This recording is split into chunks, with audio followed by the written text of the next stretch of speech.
Well, Jarrell, I wish I could just listen to that string music instead of having this show tonight. We are the Fanatical Elfz. This is the post-game show. A little late tonight, a late night version of it. There's Jarrell Flint. I am John Suchan. Welcome to the show here with the Fanatical Elfz as we try to get our bearings. The Browns go down to defeat to the New York Giants 21-15 earlier today down at the stadium, Huntington Bank Field. I've got a little hoarse from probably screaming a little bit. Yeah, I was one of those boo birds at halftime. You can thank me as they were raining down at halftime. But Browns had some opportunities in the second half.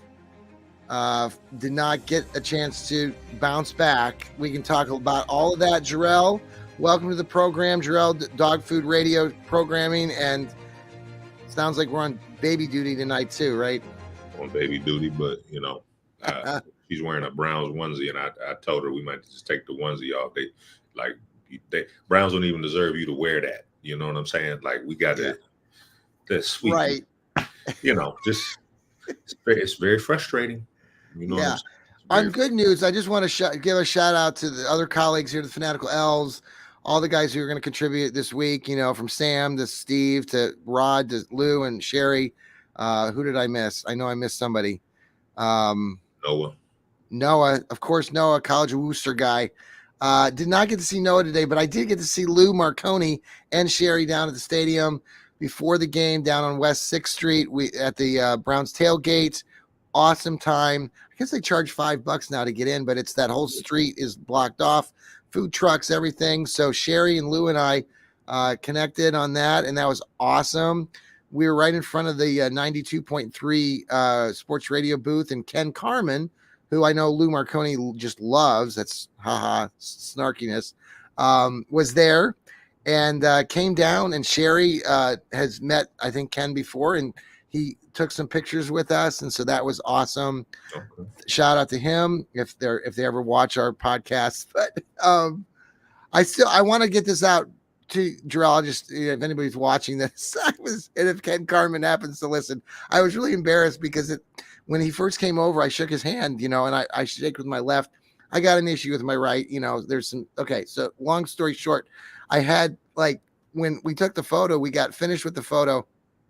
He was wanting to shake her hand again, and he got to me. I had something in my right hand, and I don't normally shake with my right. Well, in my left hand, I had a beverage, and so I tried to put the beverage down, and the beverage got on my hand. So when I couldn't shake Ken Carmen's hand the second time, and I tried to tell him this, but it was a very awkward moment. So I hope he doesn't talk about it on his radio about some strange guy who refused to shake his hand.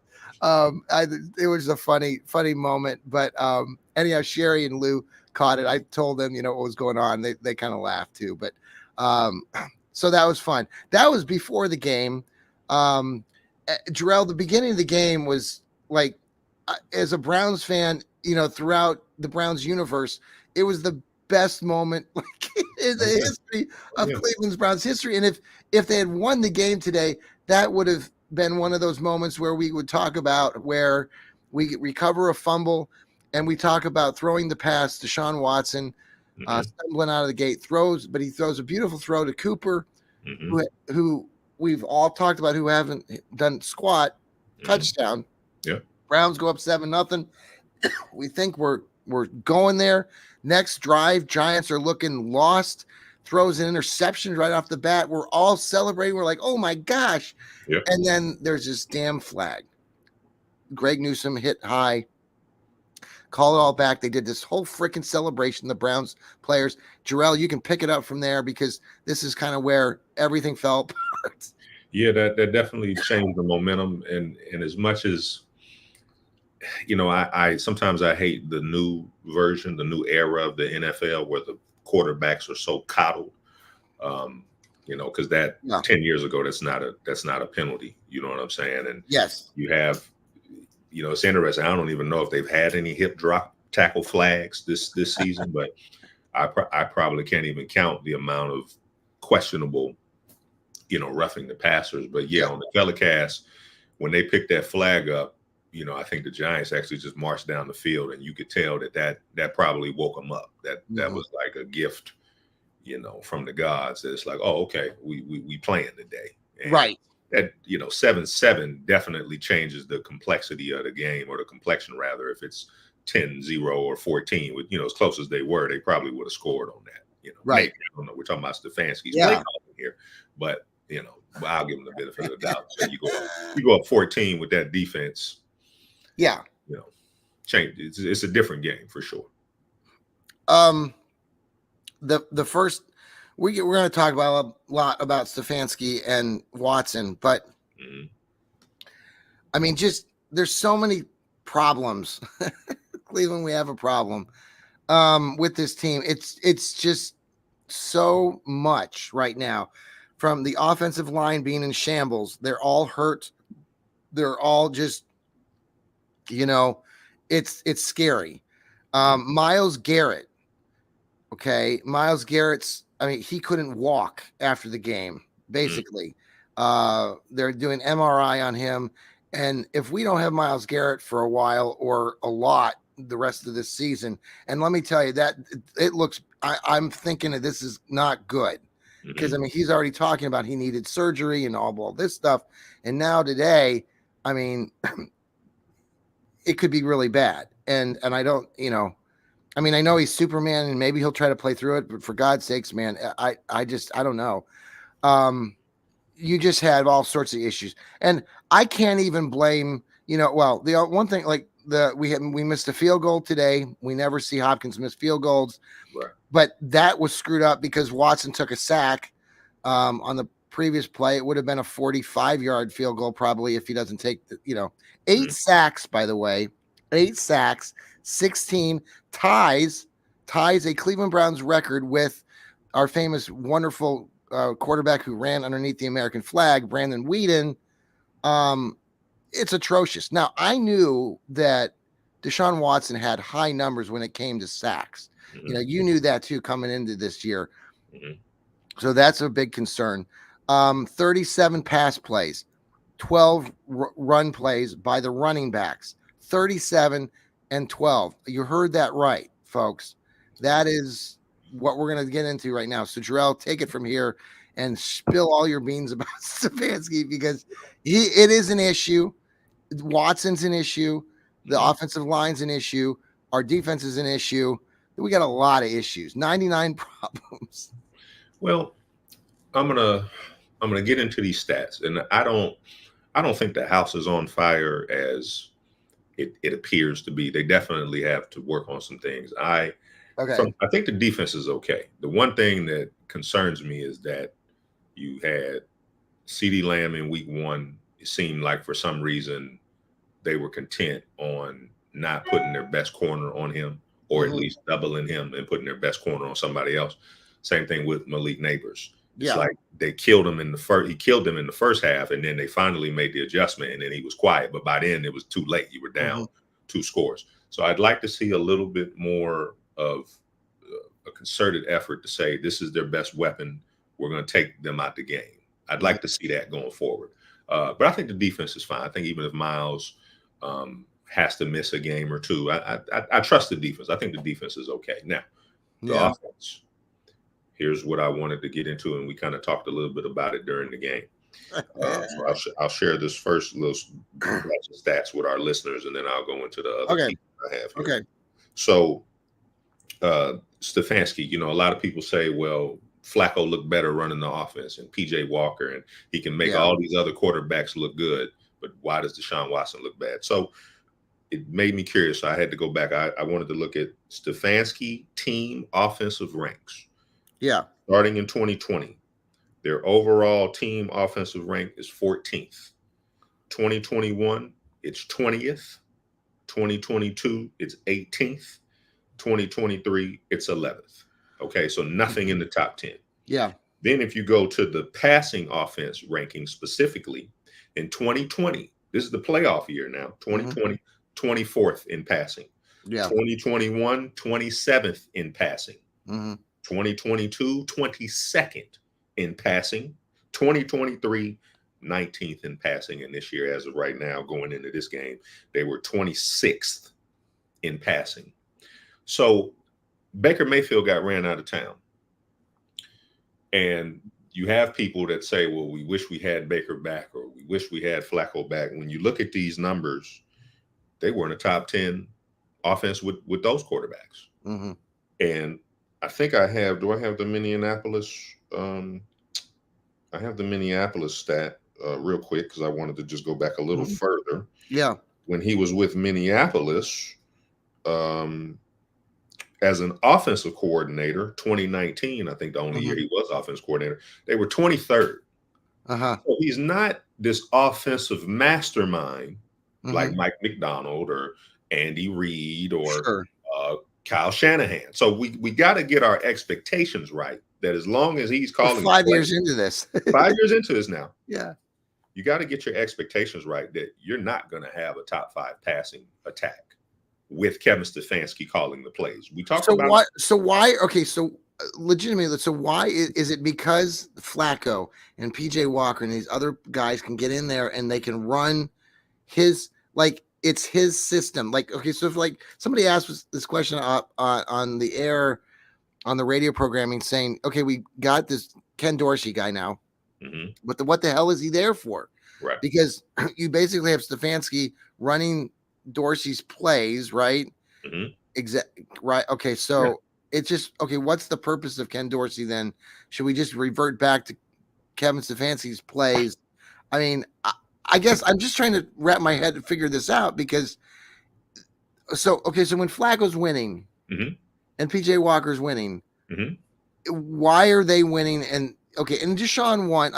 Last year he won 4 or 5 games before he got sidelined. So he was winning a year ago, but right now, and some people have been saying still, and I'm not going to totally disagree with this, is that Deshaun is still getting back.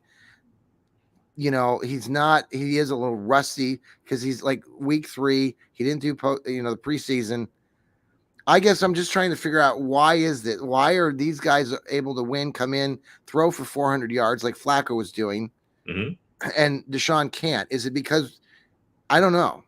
Well, we talked about that. I got the stats here. Against the Rams, they were 20th in pass defense. Jacksonville was 26th against the pass. Chicago was 25th against the pass. Houston was 23rd against the pass.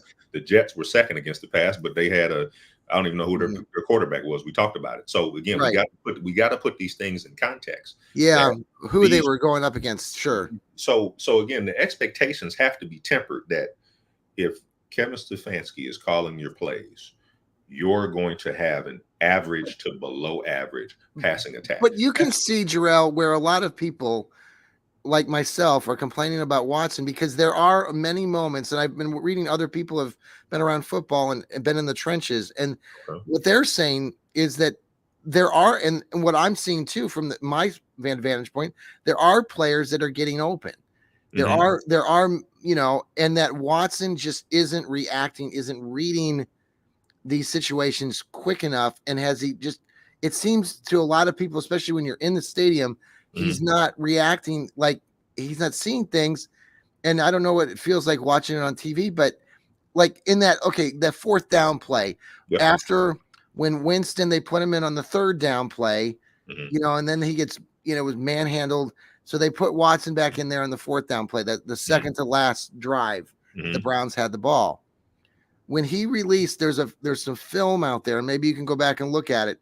But I think it's Jerry Jeudy again, or somebody is wide open in the flat. The flat. Yeah. Is it because Watson saw it, but maybe he thought one of the linemen was going to jump up and knock down his pass? I mean, we to see some of these angles, it's unfair sometimes because he is open, but there's probably something to, in the play. Yeah. On the telecast, he missed them. I mean, there's no question about it. He missed that read. It in real time you could see it that he missed that read. Yeah. I'm trying to give him the benefit of the doubt, but they're missing. That's what a lot of people are just seeing. So let me pause you there. And then I'm gonna come up with this next batch of stats because I went back and watched the tape that Odell Beckham Jr.'s dad put out on Baker Mayfield. Yeah. You remember that? Yeah, I remember. Were Browns fans saying the same thing about Baker Mayfield? because there's footage that's 8 minutes of him missing Odell Beckham wide Sure. open. Right. Now, Right. the common denominator in that is that Kevin Stefanski was calling the play. So this is a good segue to this last little batch of stats I hear. Okay. We're going to go into scoring offense now. 2020, the Browns were 21st in overall scoring offense. In 2021, they were 14th. In 2022, they were 20th. In 2023, they were 14th. And this year, as of right now, they're 23rd. Okay. So again, nothing even close to the top 10. If we go points per game, 2020, they were 14th, averaging 25.5 points per game. Right. In 2021, they were 20th, averaging 20.5 points per game, so down 5 points. In 2022, they were 18th in points per game, averaging 21.2. And in 2023, last year, they were 10th in points per game, 23.3. Why do I bring that up? You see that those numbers, they're up, they're down, then they're starting to trend back up a little bit. But the problem is that it's still not consistent enough and explosive enough to where in a game like today, when you gotta have the drives, right? You gotta engineer the stuff. Well, the Browns had 3 of them. They had 3 chances in that last 9 minutes. And to be fair, I mean Jerome Ford's that. I mean, and I don't know. Like I think they gave the fumble to Watson, but you saw. I didn't see it on TV. Yeah, that was Ford. That was on Ford. Yeah. Yeah, I mean that was they had just completed a pass to Cooper, a couple of them in that drive. It was this first drive after they had scored the touchdown, and everybody was really hyped in the stadium, and it was just like the balloon got, poked by the needle. It just took everything out. Even after that, the Browns had 2 more chances because the defense did start, shutting the Giants down, who, like you said, aren't a very good team. Let's pause real quick, Jarrell, for a quick break here on the Fanatical Elves. This is our post-game show where the Browns go down to defeat to the New York Giants. We'll be right back.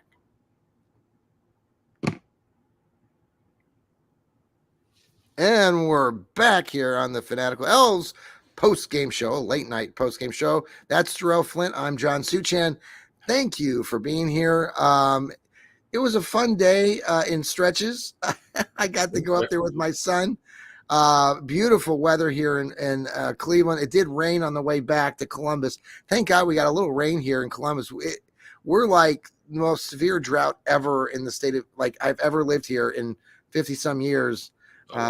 It looks like Kansas where I lived for 26 years. So we're happy to see the rain. All right, Jarrell, what else it's just so many, like the first half where they scored the touchdown, but then the defense was porous and they gave up 2 more touchdowns. Well, the thing that I'm seeing this season is that these offenses, once you get out in front, like Dallas, once you get out in front, you can come off the gas a little bit because the Browns offense in 3 weeks really hasn't shown the consistency to be able to, they can score 20 points in, 5 minutes. Like they haven't shown that propensity. So to me, and this is going to be a common theme throughout the season until it happens. I'm trying to speak this into existence. Based on my understanding of the last 5 years of this Kevin Stefanski experiment, we only have one example where he didn't call the plays. That was in the Steelers game where they put up 49. Notice that a lot of the games that they've lost that are big games, you can say. I can think of the Green Bay game. I can think of the Chiefs game in the playoffs. I can think of a couple of games this season. If they can score 25 points, they can win most games. Yeah. Even going back to last year, if they can score 25, they can win most games. But as you can see, based on the average here, Kevin Stefanski's only averaged 25 points one time, and that was good for 14th in the league. So that wasn't even top 10. He did it. So to me, with this defense that can hold people to your 14s, to your 17s, 21, you got to be able to get, and you're an offensive coach. You're not a defensive coach like Tomlin. Right. You understand? You're not a defensive coach like Harbaugh. I think, didn't Harbaugh a defensive coach? Yes. Defense. Yeah. So that to me, in 5 years, with the litany of quarterbacks that you've had, Yeah. Baker Mayfield, who was a number 1 pick, everybody in between Deshaun Watson. I think we have to try it. I think they have to see what can it look like, because you got one example that looked fantastic. Mm-hmm. That's the common denominator that I see that can maybe alleviate a lot of the frustration. Which is, explain that again. Like basically, Stefanski giving up play calling and letting Dorsey call his offense. Let's just see what that look like. Especially, you got, who do they have next? They have the Raiders, who just lost to the Panthers. The Carolina Panthers. By the way, I won a FanDuel parlay today. My son Alec talked to me before the game, and surprisingly, I had $25 in my FanDuel account. Okay, and so I spent like $5 on something, and I think I had, who's the quarterback for Carolina now? Andy Dalton. Yes. So he threw. I think he had to throw for more than 32 passes or something. I had that, and then a couple other things that happened today. So I think I won $10. So go get your sandwich tomorrow. Yeah, I will. No, I wanted to just point this out too, and I think, Jarrell, you and I both, we're Browns fans. We're disappointed and we're disheartened. I had a group of 3 Giant fans sitting next to us, and it was funny because the beginning of the game was just so bad for the Giants, and then it all changed, and they were very happy with the results. Yep. But they were like, well, we're not very good, like they were saying about their team. I said, well, Daniel Jones looks like the next Tom Brady against us today. But there were a lot of games today in the NFL. What I was getting at is there were a lot of games today where the home team lost. Mm-hmm. And in the NFL, it's just been a weird year so far. Lots of up and down. So, the Saints lost. We thought the Saints were unbeatable. They lose to the Eagles at home. The Squealers, of course, they won. We can talk about the Squealers another time. But the Buccaneers, where are the Baker Bros? Mm-hmm. They go down to defeat against the Broncos.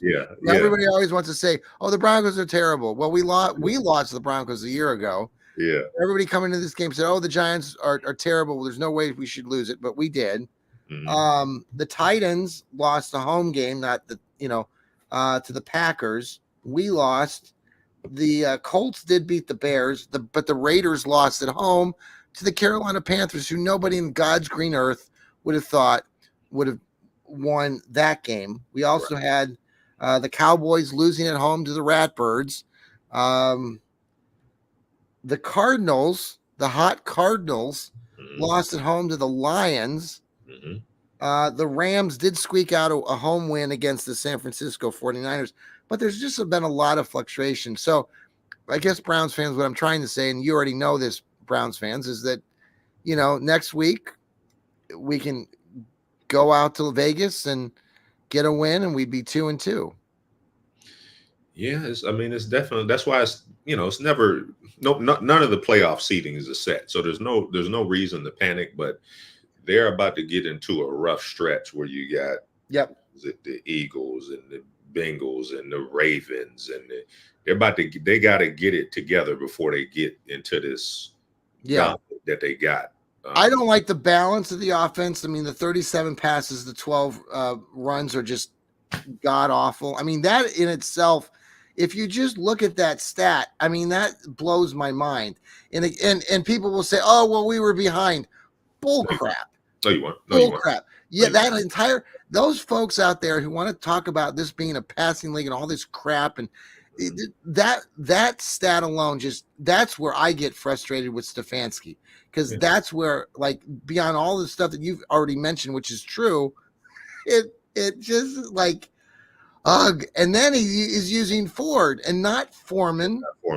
And Ford might get you a play here and there, but it's like my son Clay said at the game today, because we were watching, Foreman or Ford, and he'll miss the hole sometimes. Okay. A lot of times he likes to go parallel, but when he does hit a hole, he doesn't have that physicality, the strength that like a Nick Chubb did, and that's what we all miss, because there was one series where Ford would get the ball, right, and he got like a five yard carry, and I looked at my son, I said, Chubb would have had 10. And he says, yeah, Chubb would have had 10. The next play, he went for, I think Ford went for 10.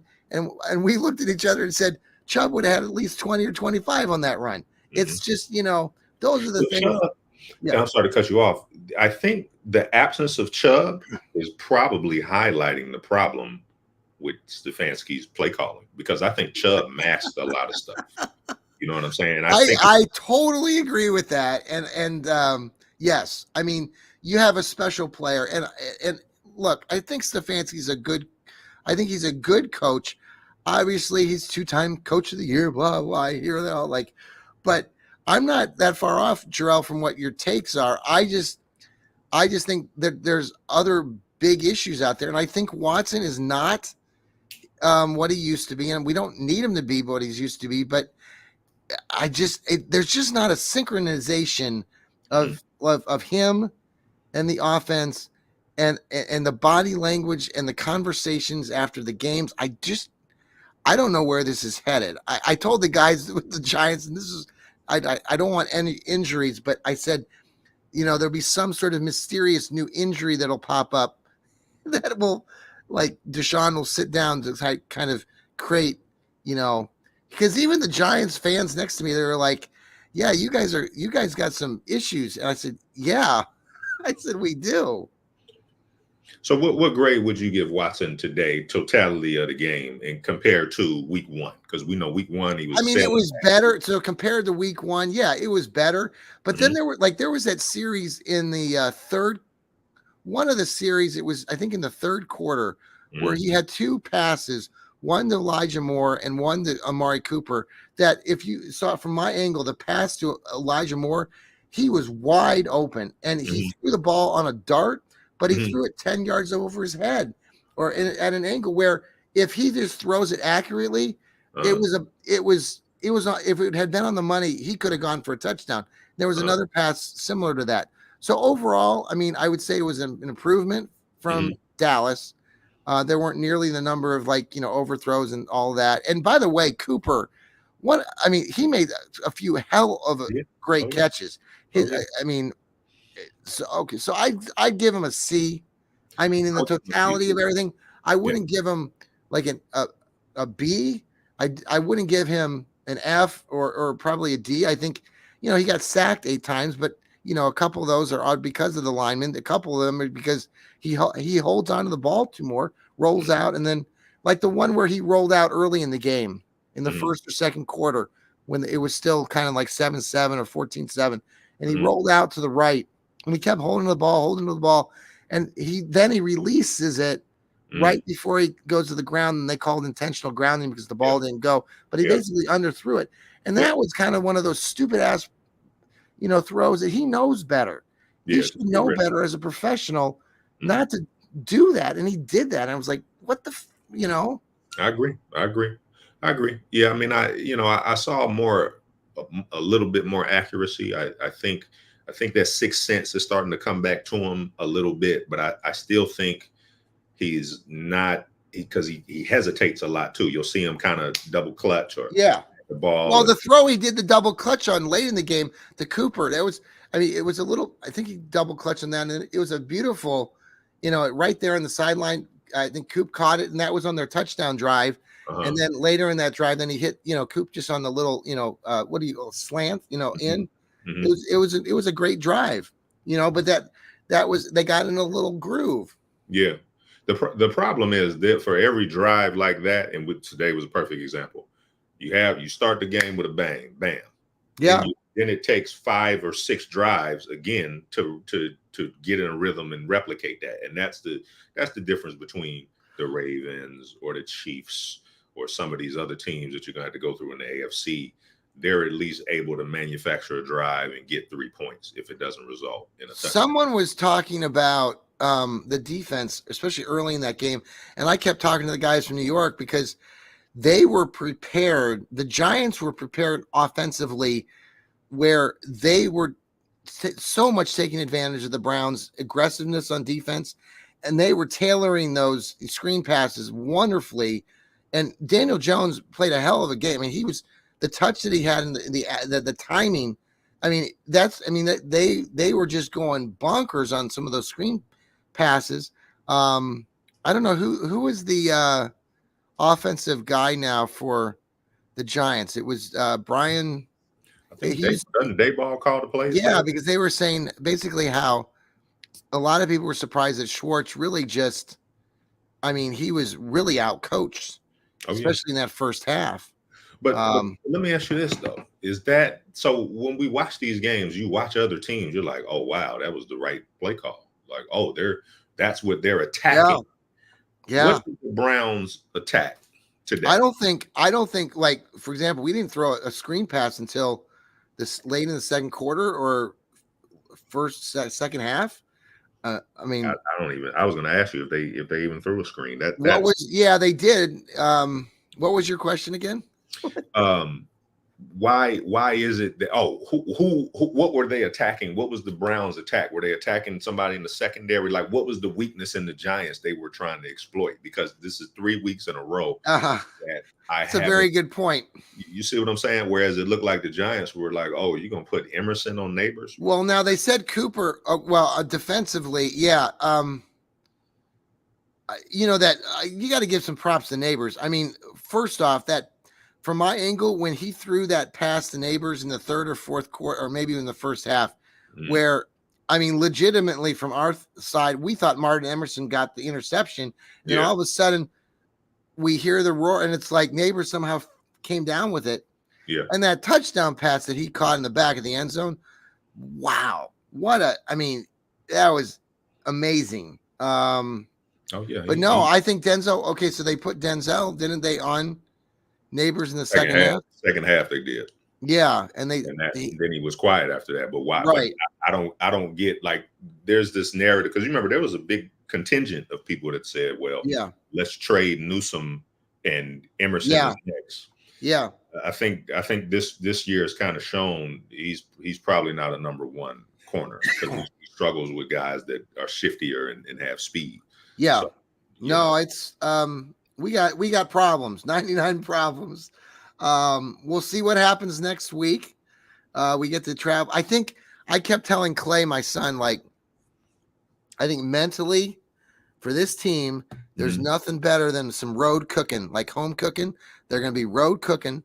And maybe, when teams go on the road and they have to travel together, maybe this does something for them, because this is a huge part of their season. And the good thing is they're 1-2. It's early. It's week 3. I've seen the Browns teams in the past recover, but if they lose a couple more consecutively and they get to 1-4, Lord help us, 1-5. If you go 1-4, I mean, you got to win the next one. If you go 1-5, I think the season's cooked. If you go 1-4, you can get a win back. 2-4. Everyone's talking, we're going to go 4-2, 3-3. Folks, we got to get one more. We got to get a win next week. So they got 3 straight road games. So like you said, they got the Raiders, then the Commanders, and then the Eagles. So we'll see. That's a good point. I never thought about it like that, but they got to take it 1 week at a time. And I really would like to see Haslam call up Stefanski and say, look, man, we have 5 years. Maybe I need to send these stats to Haslam, actually. Well, I think it's funny because as Browns fans, I mean, we find ourselves in this, like, I'm to be very honest, I mean, we've talked about it, and you've just talked about it just tonight, that you look at Stefanski and you look at the holistic of it, and he comes in 2020. We give him a lot of props. It's COVID year. They get to the playoffs. No, he didn't coach the playoff game, but okay. But then the next 2 years, you have all these, personalities on the team, Landry and Beckham and Baker, but you go sub 500. Can I pause you right there? Listen to what you just said. Yeah. Beckham, Landry, and Mayfield. Yes. And he couldn't make that work. No, I know. That's and the thing is it was always something, but that's where, again, I agree with you. Like, I've always said that I don't feel personally that Stefanski, when you see those videos, and it gets us all excited and I get pumped up But you know how when you can sincerely, when you watch some of these locker room moments with coaches, and I'll just give you another example: Tampa Bay Buccaneers. Now I know they lost today, and I forget the guy's name who's coaching there in Tampa Bay, but older guy. But you watch the demeanor of these coaches and how they approach their teams, and he's more old school. He said some things. Yeah, right. I don't know. Stefanski's just like, I think he's young. He's always been this offensive coordinator. He's raising a family. He's in good shape physically. He's got to look sharp. He's one of these guys who I'm sure he's a great guy. He was a former athlete, played at Penn, all these things, grew up in Philly, or Philly, good family, everything. I'm sure he's a great guy. I don't know. I just don't, and so you're like, you talk about what we just said again, Landry, Beckham, Baker, sub 500 seasons. Then, last year, they get Watson back. They get through the season. They go through 4 or 5 quarterbacks. They get to the playoffs. Everyone's coming into this year is going, oh, we're going to win 12 games. We're going to win 13 games. We're going to, we're going back to this Super Bowl contender. I mean, we've all talked about it. Mm-hmm. And here we are, 1-2. It's a long season. I've seen former Browns teams from the 80s and 90s struggle like this at the beginning of the season. So I'll have hope. I'm sure you'll have hope. But Browns fans are tired of hope. We're exhausted. And well, I think part of what Browns fans, again, I think we got to temper our expectations, but we also, the organization, because The Last Dance, and I don't know if you've ever seen that, but Jerry Krause, he gets a lot of flack for, and he should, because he was the main reason that the Bulls broke up. Yeah. But he was the main reason that those teams, him and Jerry Reinsdorf, they put those teams together for them to win. And they had to make some tough organizational decisions, firing Doug Collins after they had just went to the Eastern Conference Finals, blah, blah, blah. Yeah. The organization is going to have to start being on the same accord and saying, all right, they've been average for 5 years, and average is better than what it's been since 99. Let's just say that. Let's put it right out here now and say from 2020 onward, since Kevin Stefanski got here, the last 5 years has been better than 99 since they got back. There's nobody that would dispute that. The problem is that, it's been better, but that's a very low bar to step over, because in those 5 years, while it's been better, you still haven't won the division. I don't know that you've really come closer. Not looking at winning the division right now, with Pittsburgh being 3-0, but exactly. So then you have to say, okay, Kevin Stefanski the ceiling might have been reached with him, to where we got to try to get to the next level. And I'm not calling for nobody's job. I'm not saying that. But I'm saying, if you look at the stats, if we talked about them, you got a 5-year sample size. The 5-year sample size of those stats offensively is mediocre to below average. Yeah. Defense, on the other hand, you can say they've had exceptional stats. Yes. You have some exceptional stats on the defensive side. Right. So if he's an offensive coach, he's your offensive play caller, and a lot of it's been kind of up and down. It's been average. Yeah. I think you might have to have we're not going to fire you, but you know what? We're going to take this play calling out of your hands and see if we can get to some exceptional. Well, I think something's got to be done. I mean, especially if they finish this season sub 500, or if he goes even worse, because I mean, everyone's records. I mean, it's going to be a tough season. The one saving grace here is that this season is weird right now. Teams are losing at home. This was a good example of many teams losing that were the home team. So we'll see what happens next week. A lot more to talk about.